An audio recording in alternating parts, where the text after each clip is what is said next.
చేరినటువంటి నేపథ్యంలో ఏ విధంగా మనం అడుగులు వేయాలనేటువంటి దాని మీద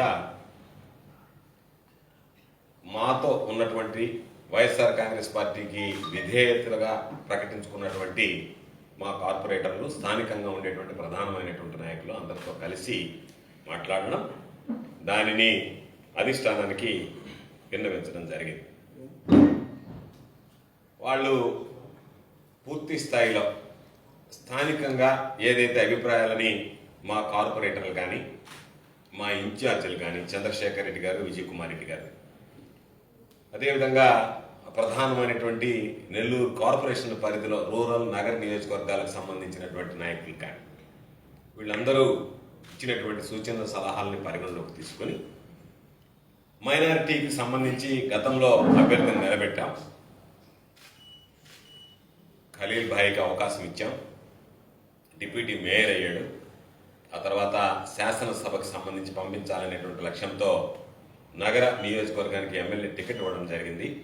దురదృష్టవశాత్తు ఓటమి పాలైనటువంటి పరిస్థితుల్లో ఈరోజు దానికి సంబంధించి మరలా ఉప ఎన్నికలు ఆయన రాజీనామా చేయడంతో ఉప ఎన్నికలు రావడం, దానికి సంబంధించి అందరం కూడా సమ్మతించి నగర నియోజకవర్గానికి సంబంధించినటువంటి కరీముల్లా భాయ్కి బీ ఫార్మ్ ఇవ్వాలనేటువంటి ఆలోచనతో ఈరోజు జగన్మోహన్ రెడ్డి గారి ఆశీస్సులతో బీ ఫార్మ్ అందించడం జరిగింది.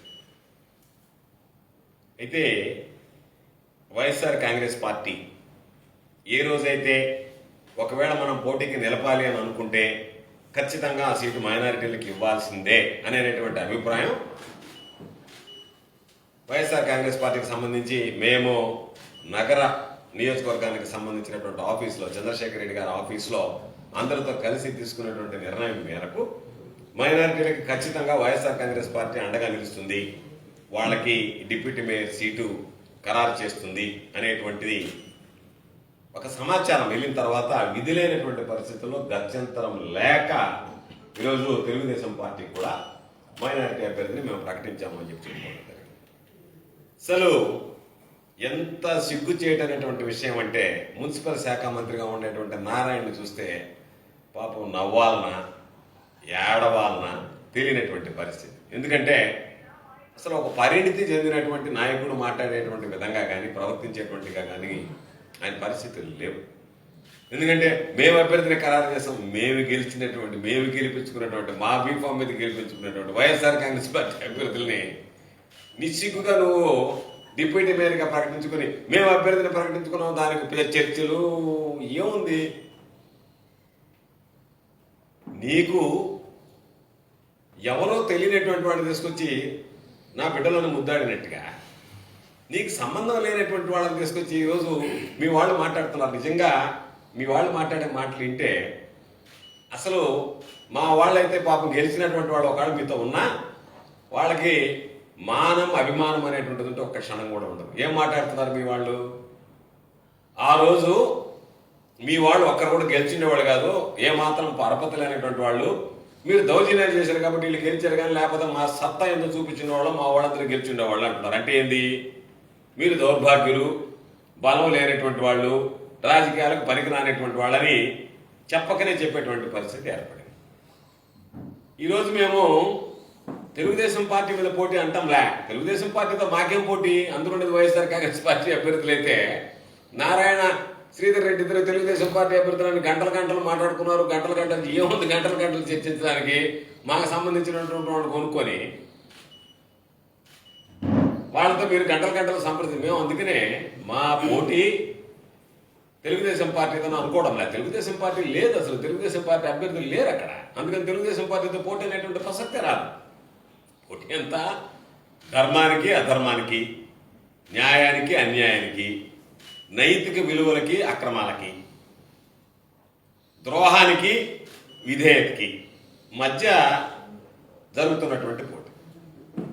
కాబట్టి ఇటువంటి పరిస్థితుల్లో వైఎస్ఆర్ కాంగ్రెస్ పార్టీ నుంచి ఫిరాయించినటువంటి వాళ్ళు మరలా మీ తప్పు తెలుసుకుని విధేయులుగా కొనసాగుతారా లేదా ద్రోహులుగా ముద్రపడతారా ప్రజల్లో అనేటువంటిది ఈరోజు మీరు నిర్ణయించుకోవాల్సినటువంటి సందర్భం. ఎందుకు ఈ మాట చెప్తున్నామంటే, నెల్లూరు నగరానికి సంబంధించి అనేక సందర్భాలలో మాకు ముస్లిం మైనారిటీలకి సరైనటువంటి గౌరవప్రదమైనటువంటి స్థానం ఏ పార్టీ కూడా ఇవ్వలేదన్నటువంటి పరిస్థితుల్లో జగన్మోహన్ రెడ్డి గారు 2014లోనే అబ్దుల్ అజీజ్ని నగర మేయర్గా చేయడం జరిగింది. సరే, దురదృష్టం మా ఎంపికలో లోపమేమో తెలియదు, కానీ మరొక మైనారిటీ అభ్యర్థి అయితే విధేయుడిగా ఉండేవాడేమో. అటువంటిది ఆ రోజు అబ్దుల్ అజీజ్ని మేయర్గా ప్రకటించడం, ఆయన గెలిచిన తర్వాత ఆయన పార్టీ ఫిరాయించి వెళ్ళిపోవడం జరిగింది. ఆ తర్వాత కూడా మైనారిటీల మీద మాకేం వ్యతిరేకత లేదు, ఏదన్నా ఉంటే మైనారిటీలకు సంబంధించినటువంటి వ్యక్తుల పట్ల మైనారిటీలను మనం వదులుకోలేమని చెప్పి మరలా అవకాశం వచ్చినప్పుడు డిప్యూటీ మేయర్ మైనారిటీ అభ్యర్థికి ఇచ్చాం. మరలా ఈరోజు 26లో ఎన్నికలు, 24లో ఎన్నికలు వస్తే 24 ఎన్నికల్లో కూడా ఈరోజు మరలా శాసనసభకు అవకాశం ఇచ్చాం. అదే పందాల ఈరోజు మరలా గెలుపోవటంతో సంబంధం లేదు. నేను చెప్పినట్టుగా మాకు తెలుగుదేశం పార్టీతో పోటీ లేదు. పాపం నారాయణ ఆయాస పడిపోతున్నాడు కానీ ఏదో పోటీ అన్నట్టుగా పాపం రకరకాలుగా పరుగులు తీస్తున్నాడు, కానీ మాకు అంత బాధ లేదు. ఎందుకంటే మా దగ్గర గెలిచినటువంటి వ్యక్తులే. ఇప్పుడు మీరు నిలబెట్టేటువంటి వ్యక్తి కూడా వైఎస్ఆర్ కాంగ్రెస్ పార్టీ బీఫార్మ్ మీద గెలిస్తే ఏమాత్రం సిగ్గు ఎగ్గు లేకుండా మేము బీఫార్మ్ ఇస్తాం డిప్యూటీ మేయర్కి అని చెప్పి మీరు మాట్లాడుకుంటున్నారు. కాబట్టి మీకు అసలు నైతికంగా మాట్లాడేదానికి కానీ పోటీ చేసేదానికి కానీ హక్కు ఉందా అనేటువంటిది ఒకసారి విచారించుకుంటే మంచిది. కాబట్టి ఆ పరిస్థితుల్లో కొంతమంది ఫోన్లు చేస్తున్నారు పాపం. మాకు ఫోన్లు చేసి మా మనసంతా అక్కడే ఉంది, కానీ మా పనులు, మాకు సంబంధించినటువంటి ఇబ్బందులు, ఈ నారాయణ మున్సిపల్ శాఖ మంత్రిగా ఉండడం, దీనివల్ల ఇబ్బందులు పడుతున్నామని చెప్పి మాట్లాడుతున్నారు. పాపం ఎంత దారుణమైనటువంటి పరిస్థితి అంటే, నారాయణకి చూస్తే నాకు బాధ వేస్తుంది. పగవాడు కూడా ఉండకూడదు అటువంటిది. ప్రతి ఒక్కరు బెదిరిస్తున్నాడు అటు నుంచి, మేము పోటీ చేస్తాం అన్నాడు. 10 లక్షలు పొత్తగించడానికి, మామూలు వాడికి 5 లక్షలు. నారాయణ మెడికల్ కాలేజీలో నిన్నటి నుంచి చెల్లింపులు ప్రారంభమయ్యే డిస్ట్రిబ్యూషన్ స్టార్ట్ అయ్యింది. స్టార్ట్ అయ్యి ఇప్పుడేమవుతుంది, ఈరోజు నిన్న 5 తీసుకున్నాడు ఎవరు, మామూలుడు. పోటీ చేస్తానన్నాడికి ఎంత ఇచ్చాడు, 10 ఇచ్చాడు. ఈరోజు ప్రతి ఒక్కటి నేను పోటీ చేస్తానంటున్నాడు ఆ 10 కోసం. నారాయణ పరిస్థితి ఏ విధంగా తయారైందంటే, నారాయణ పేమెంట్లు చేసుకోవాల్సిందే తప్ప ప్రజాబలాన్ని ఎప్పుడు కూడా సంపాదించుకోలేడు. కాబట్టి ఆ పేమెంట్లు చేసుకునేటువంటి ఈ పేమెంట్ బ్యాచ్ ఏదో 10 మందిని పెట్టుకొని ఏదో రకరకాలుగా. కాబట్టి ఒక్కసారి చూసుకోండి చరిత్ర, నేను చెప్పేది కాదు. 2014లో ఎన్నికల్లో చాలా మంది కార్పొరేటర్లు గెలిచారు. ఆ రోజు మా పార్టీ పక్షాన మేయర్తో సహా ఫిరాయించారు. ఆ తర్వాత మేయర్కి ఎన్ని అవకాశాలు వచ్చినా అజీజ్ ఆ స్థానం నుంచి పైకి ఎదగలేకపోయాడు. ఆ రోజు మేము ఇచ్చినటువంటి స్థానమే మేయర్ స్థానం తప్ప, తెలుగుదేశం పార్టీ గత 10 ఏళ్ళుగా వాడుకునింది తప్ప, ఏదో మన ఒక్కపోటి చేరుకుని అని చెప్పి ఏదో నామకే వస్తే ఒకటి కట్టబెట్టింది తప్ప ఎక్కడ కూడా ఆ స్థాయికి ఎదగలేకపోయాడంటే అలా ఒప్పుకోలేదు. ఆ పార్టీలో గెలిచి పార్టీకి ద్రోహం చేసామని అనుకున్నాడు కాబట్టే అక్కడ దెబ్బతిన్నాడు. అదేవిధంగా మీరు ఒకసారి కార్పొరేటర్ల పరిస్థితి చూడండి. ఆ రోజు ఎవరైతే వైఎస్ఆర్ కాంగ్రెస్ పార్టీ బీఫారం మీద గెలిచారో, జగన్మోహన్ రెడ్డి గారి ఆశీస్సులతో పార్టీ ఫిరాయించారో, వాళ్ళకి దాదాపుగా రాజకీయ భవిష్యత్తు అనేటువంటిది సీల్ పడిపోయింది. మరలా వాళ్ళు గెలిచేటువంటి పరిస్థితి రాలే. కాబట్టి ఈ రోజు కూడా అదే చరిత్ర పునరావృతమైనటువంటి పరిస్థితులు ఉన్నాయి. పాప వీళ్ళందరూ ఒక సంవత్సరం తర్వాత ఏక్ దిన్ కా బహద్షా లాగా ఒక్కరోజు ఒక్క టర్మ్ కార్పొరేటర్లుగా ఉండి వెళ్ళిపోయేటువంటి పరిస్థితి, దీనస్థితికి చేరుకునేటువంటి సందర్భం. కాబట్టి ఈరోజు అందరికీ ఒకటే చెప్తున్నాం, మా ఉద్దేశం పార్టీకి సంబంధించినటువంటి దాంట్లో గెలుపు ఓటములు అనేటువంటి సహజం. ఎవ్వరూ గెలుస్తామనే పోటీ ఏం, కానీ విధానాలు ఉంటాయి. ప్రజాస్వామ్యంలో కొన్ని విధానాలకు కట్టుబడి, ప్రజాస్వామ్య విలువలకు కట్టుబడి రాజకీయ పార్టీలు పనిచేస్తాయి. అందులో భాగంగానే ఈరోజు మా దగ్గర నుంచి వెళ్ళిపోయినటువంటి వాళ్ళు మా మీదే పోటీ చేసేటువంటి పరిస్థితి ఏర్పడింది అనేటువంటిది ప్రజలకు తెలియాలి. ఈ ఫిరాయించినటువంటి వాళ్ళు ఏ ముఖం పెట్టుకుని రేపు ప్రజల ముందుకు వెళ్తారు, ఈ ద్రోహులు అనేటువంటిది ప్రజలకు అర్థం కావాలి.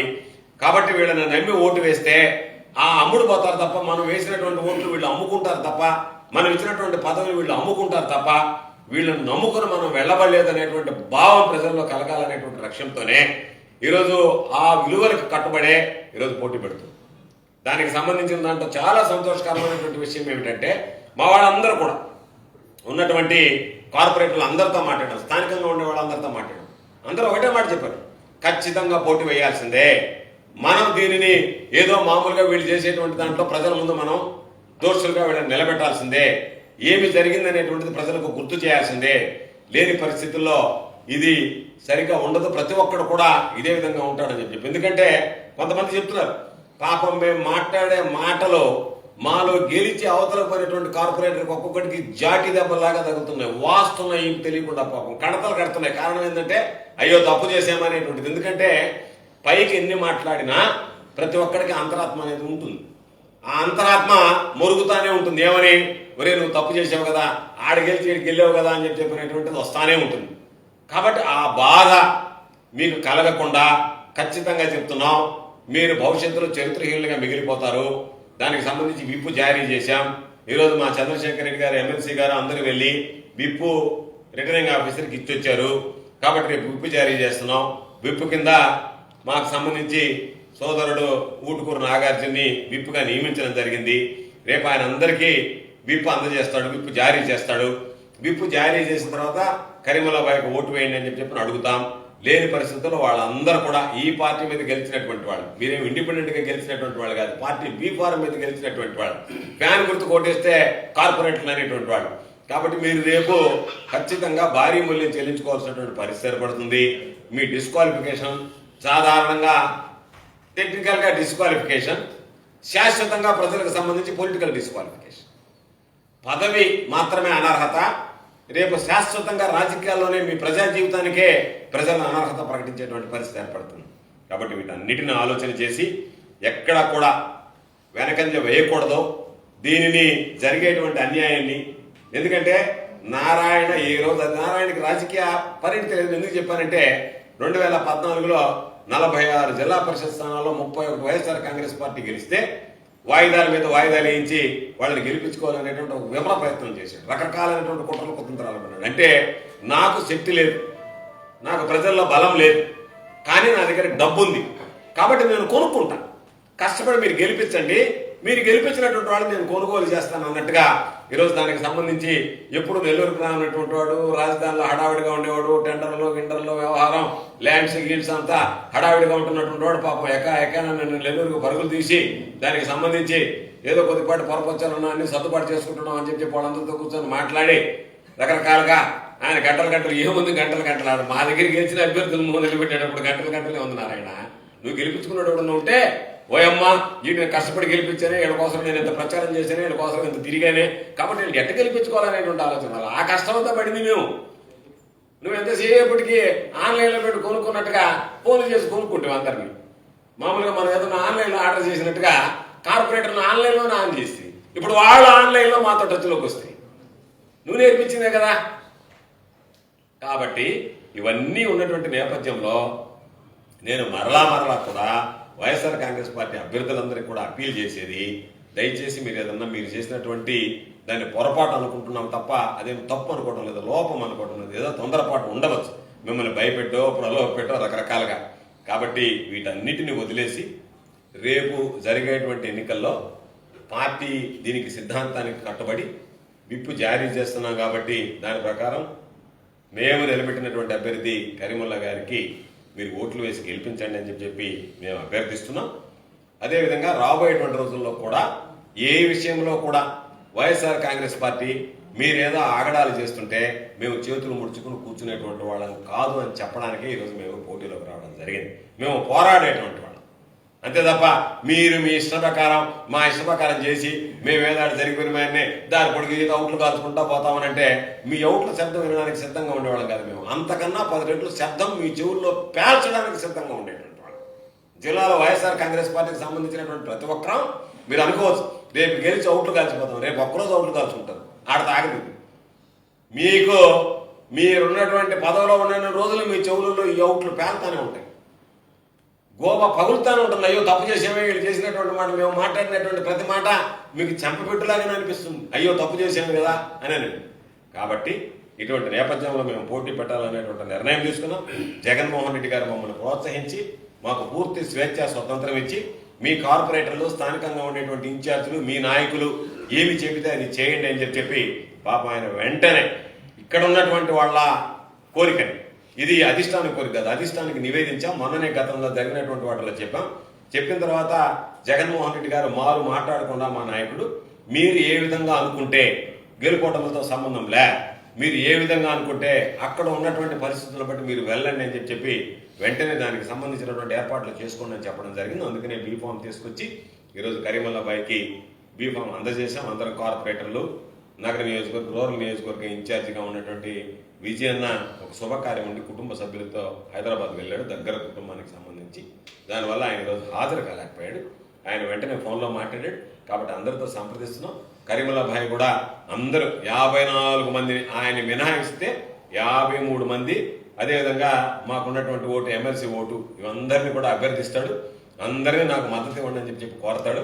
కాబట్టి తప్పనిసరిగా మరొకసారి మా మాట మన్నించినటువంటి మా నాయకుడు జగన్మోహన్ రెడ్డి గారికి గెలుపు ఓటములతో సంబంధం లేకుండా పోటీ చేయాలనేటువంటి ముందుకు వచ్చినటువంటి మా కార్పొరేటర్లకి గెలుస్తామా ఓడతామా అనేటువంటి బెంగ లేకుండా ఏది ఏమైనా సరే పార్టీ అధిష్టానం నిర్ణయమే నాకు శిరోధార్యం అని చెప్పి కరీముల్లాబాయ్ నువ్వు ఉండాలి అనగానే అయ్యా మీ ఇష్టం, పార్టీ నిర్ణయానికి నేను కట్టుబడి ఉంటాను అని చెప్పి పాపం పోటీ చేయడానికి ముందుకు వచ్చినటువంటి సోదరుడు కరీముల్లాబాయ్ గారికి అందరికీ పేరు పేరున హృదయపూర్వకమైనటువంటి ధన్యవాదాలు తెలియజేస్తూ, ఇది పోరాటంలో తొలిమెట్టు కార్పొరేషన్కి సంబంధించి. కాబట్టి ఖచ్చితంగా రాబోయేటువంటి రోజుల్లో కూడా మా పోరాటం అన్ని విధాల ప్రజలకు సంబంధించి ప్రజా సమస్యల పరిష్కారంలో కానీ, ప్రజా సమస్యల పట్ల నిలదీయడంలో కానీ, వీళ్ళు అనుసరిస్తున్నటువంటి అనైతిక విధానాలను ప్రశ్నించడంలో కానీ మా పోరాటాలు కొనసాగుతాయని చెప్పి ఈ సందర్భంగా తెలియజేస్తూ, మీ సమక్షంలో అందరి సమక్షంలో ఈరోజు అభ్యర్థిని ప్రకటించాలనేటువంటి ఆలోచనతో అందరం కూర్చొని మాట్లాడుకొని ఈరోజు కరీముల్లాబాయ్ని అభ్యర్థిగా ప్రకటించాం. ఆయన ఎన్నికలకు సంబంధించి రేపు డిప్యూటీ మేయర్గా వైఎస్ఆర్ కాంగ్రెస్ పార్టీ అధికారిక అభ్యర్థిగా నిలబడేటువంటి పరిస్థితి ఉంది. కాబట్టి ఇటువంటి నేపథ్యంలో మేము పోటీకి సిద్ధపడడానికి కారణం ప్రజలకు తెలియజెప్పాలి. అంతిమంగా ప్రజలు న్యాయ నిర్ణేతలు. ప్రజలు ఇచ్చినటువంటి తీర్పు వక్రీకరిస్తున్నటువంటి నేపథ్యంలో వీళ్ళకి మరలా ప్రజలే తిరిగి బుద్ధి చెప్పేటువంటి విధంగా ఎవరైతే గెలిచారో వాళ్ళకి, గెలిచిన తర్వాత ప్రోత్సహిస్తున్నటువంటి నాయకులు కూడా రేపు భవిష్యత్తులో బుద్ధి చెప్పేటువంటి విధంగా విధానాలు ఉండాలనేటువంటి ప్రధానమైనటువంటి ఆలోచనతోనే ఈరోజు రంగం సిద్ధం చేసి, పోటీకి రంగం సిద్ధం చేసి మేము పోటీకి సంబంధించినటువంటి అభ్యర్థులను ప్రకటించడం జరిగిందని చెప్పి ఈ సందర్భంగా మేమందరం తెలియజేస్తాం. సీక్రెట్ ఓటింగ్ అసలు లేదు, సిస్టంలోనే లేదు. అందుకని టీడీపీ సంక్షేమ పథకాలకి ఆకర్షితులయ్యే ఈ వైసీపీ కార్పొరేటర్ మా దగ్గర కోసం చెప్పి ఎవరైనా చెప్పి మంత్రి గారు అడగాల్సింది నువ్వు రాయాలి కదా. అయ్యా నువ్వు ఇచ్చినటువంటి ఏ పథకానికి ఆకర్షితులేదు చెప్పాలి. ఆయన ఏం పథకం ఇచ్చాడో చెప్పాలి. అయ్యా నెంబర్ 1 నువ్వు ఆడబిడ్డ నిధి ఇచ్చావా, ఆకర్షితులయ్యారా చెప్పాలి. ఆడబిడ్డ నిధి ఇచ్చాను, ఆకర్షితులయ్యారు. నెంబర్ 2 నిరుద్యోగ వృత్తి ఎంత, 3000 రూపాయలు ఇచ్చావా, ఎంతమంది ఆకర్షితులయ్యారు. నెంబర్ 3 ఉచిత బస్సు వేస్తానన్నావు, పోతా ఉందా. మామూలుగా మొన్న దసరా అంటివి, మన సంక్రాంతి అంటివి, మళ్ళీ ఇప్పుడు ఉగాది అంటుంటివి పోతా ఉంది. ఉచిత బస్సు ఏమన్నా ఇచ్చావా, దాని మీద ఎంతమంది ఆకర్షితులయ్యారు. రా 4వ పాయింట్కి రా. 4వ పాయింట్ వచ్చేటప్పటికి ఇది రైతులకు సంబంధించినటువంటి రైతు భరోసా ఎంతమందికి ఇచ్చావు, దానికి ఎంతమంది ఇచ్చారు టిక్కొట్టు. దళికొందనం నీకు 15,000, నీకు 15,000, నీకు 15,000, నీకు 15,000, ఎంతమందికి ఇచ్చావు 15,000, ఎంతమంది ఆకర్షితులయ్యారు దానికి టిక్కొట్టు. 5 6వ దగ్గరికి వచ్చినప్పటికి గ్యాస్ సిలిండర్లు దుర్మార్గుగా 3 సిలిండర్లు ఇస్తాను, 1 సిలిండర్ కొట్టినటువంటి వాడు ఎంతమంది నిన్ను ఆకర్షితులయ్యారంటే, ఆకర్షితులయ్యేటువంటి వాళ్ళు 1% కూడా ఉంటారు, కానీ నారాయణని దూషించేవాడు 100% ఉంటారు. కాబట్టి అయ్యా ఏ పథకం ఇస్తే నీకు ఆకర్షించారు, నువ్వు మెడికల్ కాలేజీలో ఇచ్చే డబ్బు పథకం తప్ప పంపిణీ తప్ప అనేది అడగాల్సినటువంటి పరిస్థితి. కాబట్టి ఆయన పథకాలకు ఆకర్షిస్తారు. అసలు నారాయణకి ఏ పథకాలు చెప్పారు గుర్తుంటే కదా. నారాయణ ఏడున్నాడు, సూపర్ 6 పెట్టినాడు, లేడు కదా. ఇక్కడ ఏడో వ్యాపారం చేసుకుంటాడు, విద్యారంగ వ్యాపారం. అందుకని నారాయణ పాపం పథకాలకి తేడా తెలియదు. నారాయణ 4,000 రూపాయలు ఇచ్చేదే పథకం అనుకుంటున్నాడు, పెన్షన్. నారాయణకి పథకాలు తెలియదు. అందుకని పాప నారాయణ గురించి ఎందుకు మాట్లాడు. నారాయణ ఏదో అన్నా పాపం చుట్టుకుంటుంది. ఏం తెలిసి నారాయణకి రాజకీయాలు, ఏమి తెలిసి నారాయణకి సూపర్ 6లు, ఏమి తెలిసి నారాయణకి ప్రజాబలం, ఏమి తెలిసి నారాయణకి సంబంధించినటువంటి దాంట్లో ఆయన వ్యూహకర్త. కాబట్టి ఆయన ఏదన్నా వ్యాపారం చేయగలడు, దానిలో సంపాదించగలడు తప్ప మీరు అడగాల్సింది ఇది. అయ్యా నువ్వు చెప్పినటువంటి సంక్షేమ పథకాలు అంటున్నాడు చంద్రబాబు నాయుడు. ఇప్పుడు కూడా నువ్వు చెప్పిన ఆ సంక్షేమ పథకాలలో ఏ సంక్షేమ పథకాలను చూసి ప్రజలు ఆకర్షించారయ్యా మీ నాయకుడు చెప్పినట్టుగా అడిగితే బాగుంటుంది. నిన్ననే ముఖ్యమంత్రి మీటింగ్లోనే పిల్లలు బయట గారు ఏమో నువ్వు విద్యను ప్రైవేటీకరణ చేస్తున్నావు అని చెప్పి సిగ్గుగా ఉండాలి మాట్లాడడానికి. అది మీ రియాక్షన్, జనాలు మీకు ఉండేటువంటి పద్ధతి. కాబట్టి నారాయణకి కొనుగోలుకి ప్రజా బలానికి తేడా తెలియదు పాపం. ఓట్లు వేసుకున్న తర్వాత కొనుక్కుంటే సరిపోదు, రెడీమేడ్ అతను ఆన్లైన్లో ఆర్డర్ చేసి కూడా. అందుకని చెప్పి అతనికి తెలియక పాపం పక్కన సంక్షేమ పథకాలకి ఈయన చూసి ఈయన ఆకర్షించారంట అందరూ. ఈయన ఎందుకు ఆకర్షిస్తారు ఏదైనా డబ్బు ఉంది కాబట్టి ఆకర్షిస్తుంది. కేంద్ర బడ్జెట్ పైన కేంద్ర బడ్జెట్ ఈరోజు సింపుల్ కదా. మనము ఆంధ్ర రాష్ట్రానికి సంబంధించి ఈయన ఒక పక్క ఆయన ఒక పక్క ఇద్దరు పాత రోజుల్లో వీర తాళ్ళని వేసేవాడు. ఫడా ఫడా అని చెప్పి తాళ్ళు వేసుకొని కొట్టుకుంటున్నాడు, సౌండ్ వచ్చేది, దెబ్బలేని దగ్గర. అటు ఇద్దరు చెరువుగా వీర తాడు వేసుకొని కొట్టుకుంటున్నారు తప్ప ఎవరు పవన్ కళ్యాణ్ ఒక పక్క, చంద్రబాబు ఒక పక్క. పాపం వీడు ఏమి లేకపోయినా, సౌండ్ తప్ప ఏమి లేకపోయినా, వీళ్ళిద్దరు సౌండ్ ఎక్కువ ఉంది కానీ జనాలకు వచ్చినటువంటిది ఏమి లబ్ధి ఏమి లేకపోయా. కాబట్టి మీరు చెప్పినటువంటి దాంట్లో ఆంధ్ర రాష్ట్రానికి ఏమైనా మెట్రో రైలు వచ్చిందా, ఏదైనా రాజధానికి సంబంధించి అప్పు తప్ప నిధులు ఏమన్నా ఇచ్చాడా, పోలవరానికి సంబంధించి ఎత్తు తగ్గించడం తప్ప పోలవరానికి సంబంధించి ఇదిగో ఇతిమితంగా ఇంత గ్రాంట్ ఇచ్చి ఇది విధంగా ఫుల్ ఫ్లెడ్జ్డ్గా పూర్తి చేస్తానని చెప్పాడా? ఏమీ లేదు కదా. పోనీ ఏమైనా రైల్వే జోన్ ప్రకటించారా, ప్రత్యేక హోదా ప్రకటించారా, బ్యాక్వర్డ్ రీజన్కి సంబంధించినటువంటి వెనుకబడినటువంటి ప్రాంతాలకు ఏదైనా ప్రత్యేకమైనటువంటి నిధి ప్రకటించాడా? ఏమీ లేదు కదా, ఏమీ లేదు. భారతదేశానికి ఇచ్చినటువంటి దాన్ని పాపం ఆంధ్ర రాష్ట్రానికి వచ్చినట్టుగా మాట్లాడుతున్నారు. భారతదేశానికి గుర్తించినటువంటి దాన్ని చంద్రబాబు నాయుడు ఆంధ్ర రాష్ట్రానికి చంద్రబాబు సాధించినట్టుగా మాట్లాడుతున్నాడు. చంద్రబాబు పాపం అల్జీమర్స్ అప్పుడప్పుడు ఎక్కువ అయినప్పుడు అట్లాంటివి వస్తుంటాయి. అంటే నేను సాధించానేమో అనేటువంటి భ్రమలో ఉంటాడు. అది భారతదేశానికి వచ్చినటువంటి బడ్జెట్ తప్ప ఆంధ్ర రాష్ట్ర బడ్జెట్ కాదు. బడ్జెట్లో ఆంధ్ర రాష్ట్రానికి ఎక్కడా ఏమీ అనుకున్నటువంటి పరిస్థితులు లేవు.